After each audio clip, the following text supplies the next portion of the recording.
Good morning, dear children. Today we are going to solve some of the questions related to quiz अभ्यास। प्यारे बच्चों, आज हमारे English में क्विज क्वेश्चंस आए हैं, उनको हम सॉल्व करने जा रहे हैं। सबसे पहले हमें ये समझना होगा जो क्विज से रिलेटेड क्वेश्चंस है उनमें क्या पूछा गया है। सबसे पहले मैं आपको ये बता दूं कि इसमें 3 वर्ड्स का यूज किया गया है, हाइपरबोल, सिमिली और मेटाफर। पहले हमें इन तीनों लिटरेरी टर्म्स का अर्थ जानना जरूरी है। फिगर ऑफ स्पीचेस के अंतर्गत यानी अलंकारिक लैंग्वेज के अंतर्गत हम इन लिटरेरी टर्म्स का यूज़ करते हैं। तो सबसे पहले है हाइपरबोल। हाइपरबोल का मतलब होता है अतिशयोक्ति, अर्थात किसी भी बात को यदि हम बहुत बढ़ चढ़ करके बताते हैं तो उसको हम अतिशयोक्ति कहते हैं और इंग्लिश में इसको हाइपरबोल कहा जाता है। दूसरा वर्ड है सिमिली। सिमिली का मतलब होता है उपमा, अर्थात जब हम किसी भी चीज़ की तुलना किसी दूसरी चीज़ से करते हैं या किसी की भी तुलना किसी के भी साथ करते हैं तो हम उसको सिमिली कहते हैं। जिस प्रकार से हम कहें कि he is as brave as the lion, तो हमने यहाँ पर उसकी तुलना एक शेर से की है, तो इसको हम क्या कहेंगे, सिमिली। तीसरा वर्ड यानी लिटरेरी टर्म्स है हमारे पास मेटाफर, जिसको हिंदी में हम रूपक अलंकार कहते हैं। मेटाफर और सिमिली में क्या अंतर होता है बच्चों?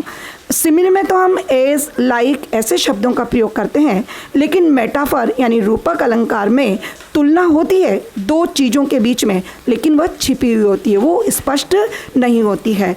जैसे कि हम कहें he is the lion of his neighbourhood, अर्थात वह अपने नेबरहुड का लॉइन है। तो इस प्रकार इन तीनों लिटरेरी टर्म्स का अर्थ जानने के बाद अब जो क्वेश्चंस दिए गए हैं हम उन्हें ध्यानपूर्वक पढ़ेंगे और ये पता लगाएंगे कि इस सेंटेंस में इन तीनों लिटरेरी टर्म्स में से कौन सा सही है। तो चलते हैं। Question number 1, identify the figurative language used. Sentence is a lovelier flower on earth was never sown. Sentence का मतलब है कि इस पृथ्वी पर बहुत सुंदर फ्लावर को कभी बोया ही नहीं गया। तो ऐसा तो नहीं है, ये तो बहुत अतिशयोक्ति है, बहुत सारे सुंदर सुंदर फूल हमें देखने को मिलते हैं। तो इसका आंसर है हाइपरबोल, अर्थात इस सेंटेंस में अतिशयोक्ति की गई है। Quite clear.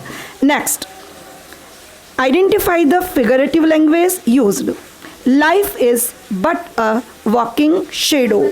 इसमें क्या बताया गया है कि ज़िंदगी एक चलती फिरती परछाई है, अर्थात ज़िंदगी को परछाई से तुलनात्मक रूप से जोड़ा गया है बट क्लियर नहीं किया गया, अर्थात लाइफ को ही शेडो बता दिया गया और इसीलिए इस सेंटेंस में क्या है, मेटाफर यानी रूपक अलंकार।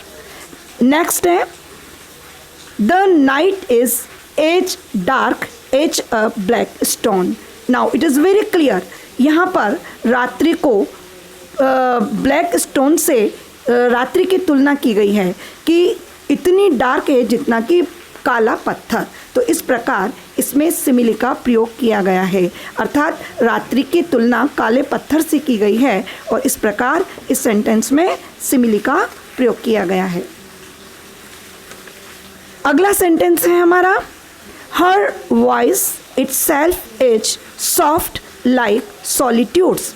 अब इसने बहुत ही सुंदर तरीके से उसकी वॉइस की तुलना की गई है। देखिए आप, लाइक शब्द का प्रयोग किया गया है और हम सिमिली में लाइक, एज ऐसे शब्दों का प्रयोग करते हैं।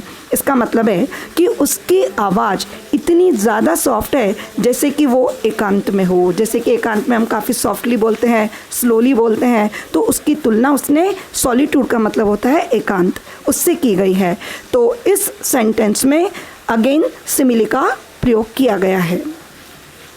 Next sentence, all the world is a stage. पूरा संसार ही एक रंगमंच है। अब आप देखिए, इसमें पूरे संसार को ही क्या बना दिया गया है, रंगमंच, अर्थात छिपे हुए रूप में संसार की तुलना एक स्टेज से की गई है, but it is not clear. इसको रूपक अलंकार के रूप में प्रेजेंट किया गया है, अर्थात पूरा संसार ही क्या है, एक रंगमंच है और इसीलिए इस वाक्य में मेटाफर का प्रयोग किया गया है। अगला क्वेश्चन सेंटेंस है हमारा, as many farewells as there be stars in the haven.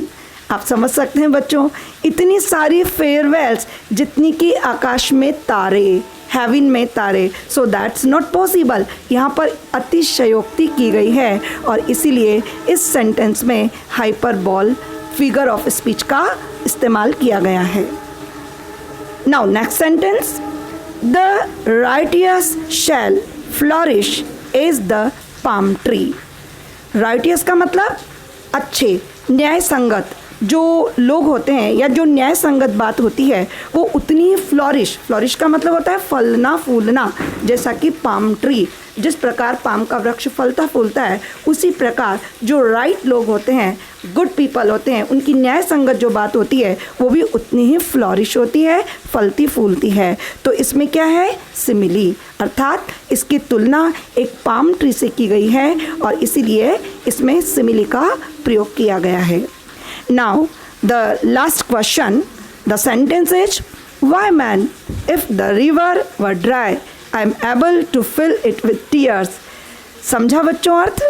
कितना अतिशयोक्तिपूर्ण सेंटेंस है।